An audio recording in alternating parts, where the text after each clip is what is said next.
অসমকাষ্ট YouTube চেনেলৰ অন্য এটা নতুন ভিডিঅ'ত আপোনালোক সকলোকে স্বাগতম জনাইছোঁ আৰু আজি হ'ল 2 ফেব্ৰুৱাৰী। আজিৰ দিনটোৰ কেইবাটাও গুৰুত্বপূৰ্ণ খবৰ আপোনালোকৰ লগত শ্বেয়াৰ কৰিবলৈ ওলাইছোঁ। আজিৰ দিনটোত অৰুণোদয় আঁচনি, PM কিষাণ, চৰকাৰী ঘৰ লগতে দেশ বিদেশৰ কেইবাটাও গুৰুত্বপূৰ্ণ খবৰ একেটা ভিডিঅ'তে আপোনালোকৰ লগত শ্বেয়াৰ কৰা হ'ব। গতিকে ভিডিঅ'টো আপোনালোকে সম্পূৰ্ণৰূপে চাব, মোৰ চেনেলটো ছাবস্ক্ৰাইব কৰি ৰাখিব। যেতিয়া মই পৰৱৰ্তী ভিডিঅ' আপলোড কৰোঁ আপোনালোকে অতি সহজতে সেই ভিডিঅ'সমূহ চাব পাৰিব। ভিডিঅ'টো শেষলৈকে চাই শেষত ভিডিঅ'টো শ্বেয়াৰ কৰিবলৈ নাপাহৰিব। দিব বিচাৰিছোঁ আজিৰ দিনটোৰ প্ৰথমটো খবৰ। মাননীয় মুখ্যমন্ত্ৰী ডক্টৰ হিমন্ত বিশ্ব শৰ্মাই মিয়াক লৈ গুৰুত্বপূৰ্ণ মন্তব্য কৰা দেখা গৈছে যে মোৰ চিধা কথা, মিয়া যাবই লাগিব। বাংলাদেশীক লৈ পুনৰ কঠোৰ মুখ্যমন্ত্ৰী, আৰামত কোনো মিয়া অসমত থাকিব নোৱাৰে। ৰাজ্যৰ মুখ্যমন্ত্ৰী ডক্টৰ হিমন্ত বিশ্ব শৰ্মাই মিয়াক লৈ কঠোৰ মন্তব্য কৰা দেখা গৈছে। তেওঁ উল্লেখ কৰিছে যে আৰামত কোনো মিয়া অসমত থাকিব নোৱাৰে। আইনৰ মতে মিয়াই অসমত চলাব নোৱাৰে ৰিক্সা। ৰাজ্যৰ মুখ্যমন্ত্ৰী ডক্টৰ হিমন্ত বিশ্ব শৰ্মাই মিয়াক লৈ পুনৰ মিয়াৰ ৰিক্সা চলোৱাক লৈ আকৌ মন্তব্য কৰা দেখা গৈছে। তেওঁ উল্লেখ কৰে যে আইনৰ মতে মিয়াই অসমত চলাব নোৱাৰে ৰিক্সা। তেওঁ আগতে উল্লেখ কৰিছিল মিয়াই যাতে মিয়াক ৰিক্সা ভাড়া 5 টকা হ'লে 4 টকা দিবলৈ, আৰু তেওঁ আকৌ উল্লেখ কৰা দেখা গৈছে যে আইনৰ মতে মিয়াই অসমত ৰিক্সাই চলাব নোৱাৰে। বাংলাদেশীয়ে অসমত কেনেকৈ কাম কৰিব পাৰে? মিয়া মুখ্যমন্ত্ৰীৰ মতে বাংলাদেশী, আৰু বাংলাদেশীয়ে অসমত কেনেকৈ কাম কৰিব পাৰে বুলি তেওঁ উল্লেখ কৰিছে।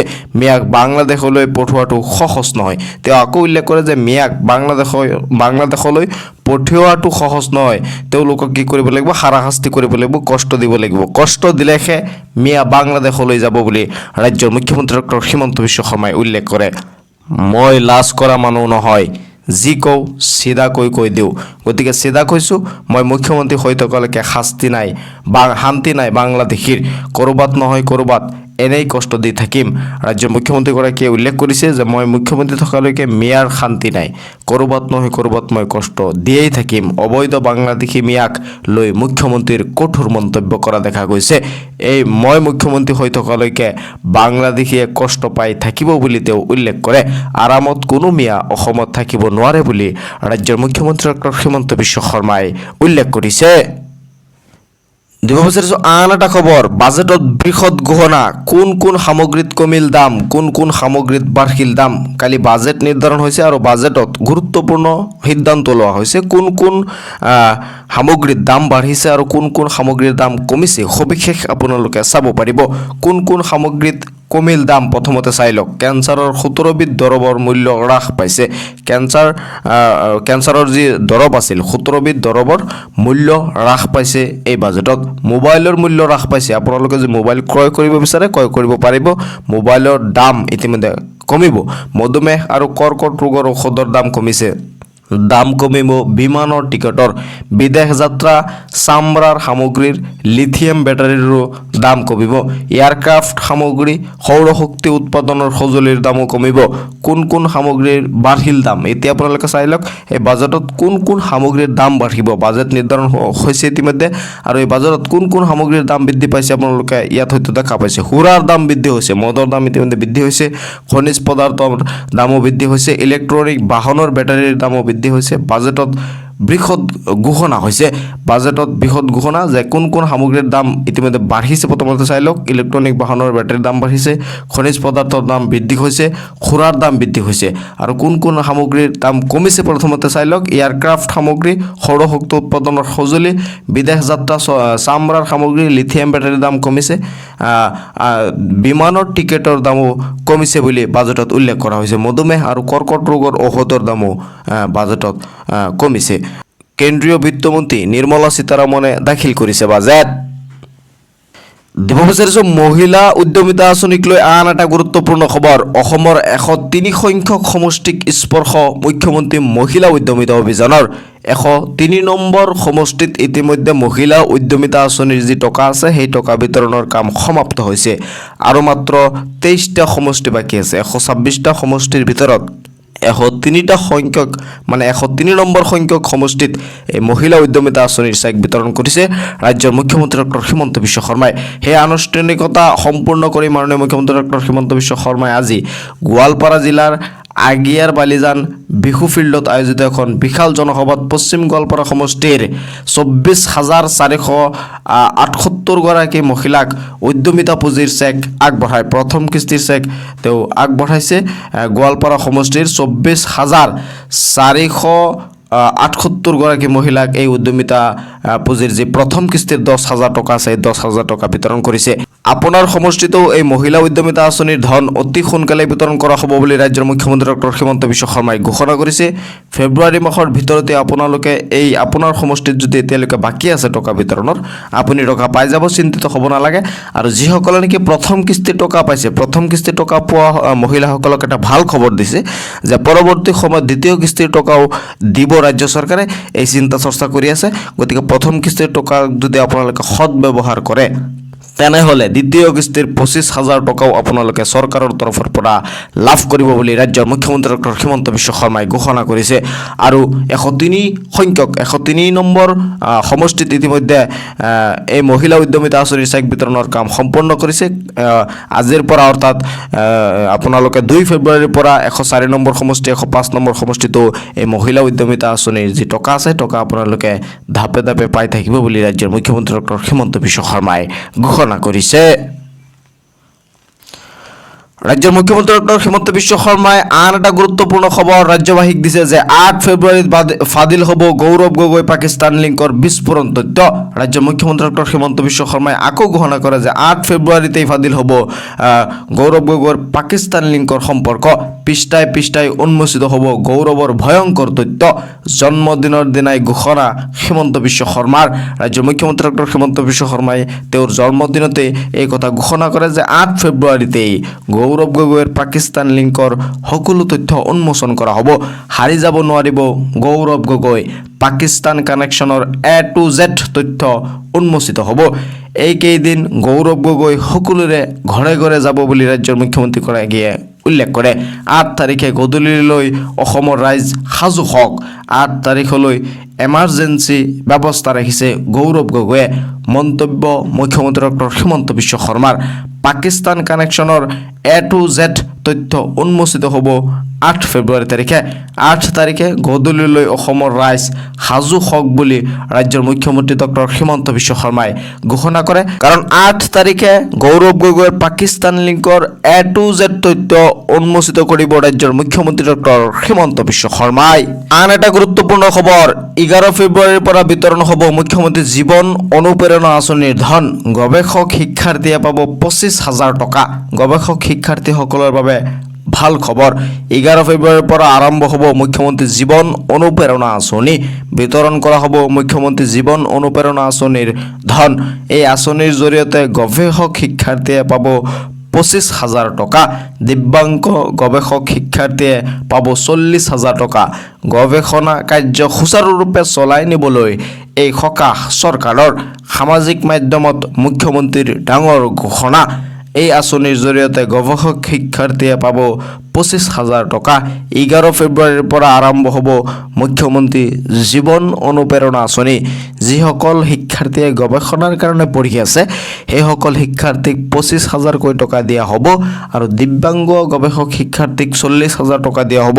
আৰু এই টকা 11 ফেব্ৰুৱাৰীৰ পৰা বিতৰণ কৰা হ'ব। আৰু 11 ফেব্ৰুৱাৰীৰ পৰা আৰম্ভ হ'ব ৰাজ্যত মুখ্যমন্ত্ৰী জীৱন অনুপ্ৰেৰণা আঁচনি। মনত ৰাখক 6 ফেব্ৰুৱাৰী, হাতত মাত্ৰ 4টা দিন আৰু 4টা দিনৰ পাছতেই ৰাজ্যৰ 75,000 যুৱকে লাভ কৰিব 1 লাখকৈ টকা। অৰ্থাৎ CM-AAA আঁচনিৰ ধন 6 ফেব্ৰুৱাৰী তাৰিখে বিতৰণ কৰা হ'ব বুলি ৰাজ্যৰ মুখ্যমন্ত্ৰী ডক্টৰ হিমন্ত বিশ্ব শৰ্মাই ঘোষণা কৰিছিল। যিহেতু আজি 2 ফেব্ৰুৱাৰী আৰু 4টা দিনৰ পাছতেই ৰাজ্যৰ মুখ্যমন্ত্ৰী ডক্টৰ হিমন্ত বিশ্ব শৰ্মাই CM-AAA আঁচনিৰ ধন বিতৰণ কৰিব। আপুনি এই CM-AAA আঁচনিৰ ধন পাবনে নাই এটা কমেণ্টছ কৰি জনাবলৈ নাপাহৰিব। কাৰণ প্ৰথম কিস্তিত 75,000 যুৱকে 1 লাখকৈ টকা চৰকাৰৰ তৰফৰ পৰা লাভ কৰিব। CM-AAA আঁচনিত আবেদন কৰা যুৱকে শীঘ্ৰেই লাভ কৰিব এই ধন। হাতত মাত্ৰ 4টা দিন। প্ৰথম কিস্তিত দিয়া হ'ব 1 লাখ টকা। প্ৰথম কিস্তিত আপুনি ডাইৰেক্ট 1 লাখ টকা চৰকাৰৰ পৰা পাব বুলি ৰাজ্যৰ মুখ্যমন্ত্ৰী ডক্টৰ হিমন্ত বিশ্ব শৰ্মাই ঘোষণা কৰিছে। 75,000 যুৱকে লাভ কৰিব চৰকাৰৰ 2 লাখকৈ টকা। 75,000 যুৱকে এই টকা পাব। প্ৰথম কিস্তিত 1 লাখ টকা পাব। পৰৱৰ্তী কিস্তিত আৰু 1 লাখ টকা পাব, মিলাই আপোনালোকে 2 লাখ টকা পাব। 15 ফেব্ৰুৱাৰীলৈকে দিয়া হ'ব এই ধন। 15 ফেব্ৰুৱাৰীলৈকে অৰ্থাৎ 6 ফেব্ৰুৱাৰীৰ পৰা 15 ফেব্ৰুৱাৰীৰ আশে-পাশে আপোনালোকে এই টকা পাই যাব। মুখ্যমন্ত্ৰী ডক্টৰ হিমন্ত বিশ্ব শৰ্মাৰ বৃহৎ ঘোষণা। আপোনালোকৰ নাম লিষ্টত আহিছে নে নাই কমেণ্টছ কৰি প্ৰথমতে জনাবলৈ নাপাহৰিব। ৰাজ্যৰ হাজাৰ হাজাৰ নিবনুৱালৈ আহি গ'ল এটা ভাল খবৰ। CM টিপলে আঁচনিত আবেদন কৰা যুৱকে শীঘ্ৰেই লাভ কৰিব এই ধন। 15 ফেব্ৰুৱাৰীলৈকে দিয়া হ'ব এই ধন। 15 ফেব্ৰুৱাৰীলৈকে এই ধন দিয়া হ'ব। 6 ফেব্ৰুৱাৰীৰ পৰা আৰম্ভ কৰি 15 ফেব্ৰুৱাৰীৰ ভিতৰত এই ধন বিতৰণৰ কাম সম্পূৰ্ণ কৰিব। ৰাজ্যৰ হাজাৰ হাজাৰ নিবনুৱালৈ আহি গ'ল এটা ভাল খবৰ। CM টিপলে আঁচনিৰ ধন 6 ফেব্ৰুৱাৰীৰ পৰা বিতৰণৰ কাম আৰম্ভ হ'ব আৰু 15 ফেব্ৰুৱাৰীৰ ভিতৰত এই টকা বিতৰণৰ কাম সমাপ্ত হ'ব বুলি ৰাজ্যৰ মুখ্যমন্ত্ৰী ডক্টৰ হিমন্ত বিশ্ব শৰ্মাই ঘোষণা কৰিছিল। চৰকাৰী ঘৰ নোপোৱাসকলৰ বাবে আহি গ'ল এটা ভাল খবৰ। ৰাজ্যত নতুনকৈ আৰু 30 লাখ পৰিয়ালে লাভ কৰিব PMAY ঘৰ। ৰাজ্যত নতুনকৈ আৰু 30 লাখ পৰিয়ালে লাভ কৰিব PMAY ঘৰ। নতুনকৈ আৰু 30 লাখ মানুহে কৰিছে জিঅ' টেকিং। প্ৰস্তুত কৰিব নতুন হিতাধিকাৰীৰ তালিকা। কোনো দৰিদ্ৰ পৰিয়াল বাদ নপৰে পকী ঘৰ লাভ কৰাৰ পৰা। মুখ্যমন্ত্ৰী ডক্টৰ হিমন্ত বিশ্ব শৰ্মাই কৰিলে ডাঙৰ ঘোষণা। ৰাজ্যত নতুনকৈ আৰু 30 লাখ পৰিয়ালে লাভ কৰিব PMAY ঘৰ। গতিকে আপুনি যদি ঘৰ পোৱা নাই তেনেহ'লে চিন্তিত হ'ব নালাগে। প্ৰস্তুত কৰিব এটা নতুন হিতাধিকাৰীৰ তালিকা আৰু সেই হিতাধিকাৰীৰ তালিকা মতে ৰাজ্য চৰকাৰে ঘৰ দিব বুলি ৰাজ্যৰ মুখ্যমন্ত্ৰী ডক্টৰ হিমন্ত বিশ্ব শৰ্মায়ো উল্লেখ কৰিছে। আৰু নতুন হিতাধিকাৰীৰ তালিকা প্ৰস্তুত কৰাৰ পাছতহে আপুনি চৰকাৰী ঘৰ পাবলৈ সক্ষম হ'ব। এতিয়া পুৰণি হিতাধিকাৰীসকলক চৰকাৰে ঘৰ দি আছে। বহুতৰে টকা 32,000 সোমাইছে, বহুতৰে 48,000 সোমাইছে, বহুতৰে 3 নম্বৰ কিস্তিৰ টকাও সোমাইছে আৰু তেওঁলোকে ঘৰ বনোৱাৰ কামো কমপ্লিট কৰিছে। নৱবৰ্ষৰ আৰম্ভণিতে কোটি কোটি কৃষকৰ বাবে আহি গ'ল এটা ভাল খবৰ। শীঘ্ৰেই প্ৰতিগৰাকী কৃষকৰ একাউণ্টত সোমাব PM কিষাণৰ 22 নং কিস্তিৰ ধন। আপুনিও সাজু হওক PM কিষাণৰ 22 নং কিস্তিৰ ধন ল'বলৈ। নতুন নিয়মেৰে এইবাৰ দেশৰ কৃষকৰ একাউণ্টত জমা হ'ব ধন। আজিয়েই কৰি লওক আপুনি KYC আপডেট। KYC আপডেট নকৰিলে PM কিষাণৰ 22 নং কিস্তিৰ ধন আপুনি লাভ নকৰে। জালিয়াতিৰে নাম সন্নিৱিষ্ট কৰা হাজাৰ হাজাৰ ভুৱা কৃষকৰ নাম ইতিমধ্যে কটা গৈছে। PM কিষাণৰ 22 নং কিস্তিৰ ধন পাবলৈ সাজু হওক প্ৰকৃত কৃষকসকল। শীঘ্ৰেই প্ৰতিগৰাকী কৃষকৰ একাউণ্টত সোমাব 22 নং কিস্তিৰ ধন। PM কিষাণৰ 22 নং কিস্তিৰ ধন পাবলৈ সাজু হওক প্ৰকৃত কৃষকসকল। ফেব্ৰুৱাৰী মাহৰ ভিতৰতে আপোনালোকে PM কিষাণৰ 22 নং কিস্তিৰ ধন পাবলৈ পূৰ্ণ সম্ভাৱনা আছে। যিকোনো মুহূৰ্ততে আপোনালোকৰ ডেট ঘোষণা হৈ যাব পাৰে। গতিকে আপোনালোক সাজু হৈ থাকক PM কিষাণৰ ধন ল'বলৈ। আৰু PM কিষাণৰ 22 নং কিস্তিত 2,000 টকা পাবলৈ আপুনি KYCটো মেণ্ডেটৰী। KYC নকৰিলে আপুনি PM কিষাণৰ 22 নং কিস্তিৰ ধনৰ পৰা আপুনি বঞ্চিত হ'ব। গতিকে অতি সোনকালে PM কিষাণৰ 22 নং কিস্তিৰ ধন পাবলৈ KYCটো আপডেট কৰক। আপুনি KYC আপডেট কৰিছেনে নাই এটা কমেণ্টছৰ মাধ্যমত মোক জনাবলৈ নাপাহৰিব। দিব বিচাৰিছোঁ আন এটা গুৰুত্বপূৰ্ণ খবৰ যে অৰুণোদয় আঁচনিৰ বাহিৰে ৰাজ্যত সকলো আঁচনি বন্ধ কৰা হ'ব। অৰুণোদয়ৰ বাহিৰে ৰাজ্যত নাথাকিব আৰু আন আঁচনি। লাখ লাখ হিতাধিকাৰীলৈ আহি গ'ল এটা বেয়া খবৰ। ডাঙৰ ঘোষণা বিধায়ক অখিল গগৈৰ এটা ডাঙৰ ঘোষণা কৰা দেখা গৈছে যে ৰাজ্যত অৰুণোদয় আঁচনিৰ বাহিৰে আন যিমান আঁচনি আছে সেই সকলো আঁচনি বন্ধ কৰা হ'ব। যেতিয়া ৰাইজৰ দলৰ চৰকাৰ আহিব তেওঁ উল্লেখ কৰে যে চাকৰি নকৰা প্ৰতিগৰাকী মহিলাকে দিয়া হ'ব অৰুণোদয় আঁচনি। এতিয়া যিসকল মহিলাই নেকি অৰুণোদয় আঁচনিৰ পৰা বঞ্চিত হৈ আছে বা অৰুণোদয় আঁচনি কিছুমান মহিলাই পাই আছে, কিছুমান মহিলাই পোৱা নাই, অখিল গগৈ ডাঙৰীয়াই উল্লেখ কৰিছে যদি ৰাইজৰ দলৰ চৰকাৰ আহে তেনেহ'লে অসমৰ যিমান আঁচনি আছে সেই সকলো আঁচনি, মহিলাসকলৰ যিমান আঁচনি আছে চব আঁচনি বন্ধ কৰি দি অনলি অৰুণোদয় আঁচনিটো ৰাখিব। আৰু এই অৰুণোদয় আঁচনিত সকলো মহিলাকে দিব, এজনক দিব আন এজনক দিব এনেকুৱা নহয়। তেওঁ উল্লেখ কৰে যে সকলো মহিলাই এই আঁচনি পাব আৰু 3,000 টকাকৈ প্ৰতি মাহে পাব।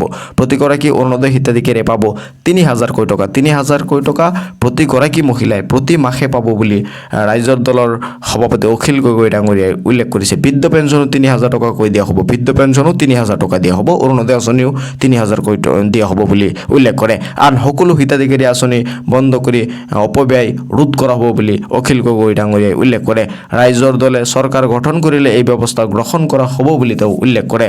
অসমত নাথাকিব বেলেগ কোনো ধৰণৰ আঁচনি, কেৱল মাত্ৰ অৰুণোদয় আঁচনি থাকিব। অৰুণোদয় আঁচনিত প্ৰতিগৰাকী মহিলাই 3,000 টকা প্ৰতি মাহে লাভ কৰিব বুলি অখিল গগৈ গগৈ ডাঙৰীয়াই উল্লেখ কৰিছে। আজিৰ এই দিনটোৰ গুৰুত্বপূৰ্ণ খবৰখিনি আপোনালোকে শ্বেয়াৰ কৰি দিয়ক যাতে সকলোৱে চাব পাৰে। মোৰ এই চেনেলটো এতিয়াই ছাবস্ক্ৰাইব কৰি ৰাখক, যেতিয়া মই পৰৱৰ্তী ভিডিঅ' আপলোড কৰোঁ আপোনালোকে অতি সহজতে সেই ভিডিঅ'সমূহ চাব পাৰিব।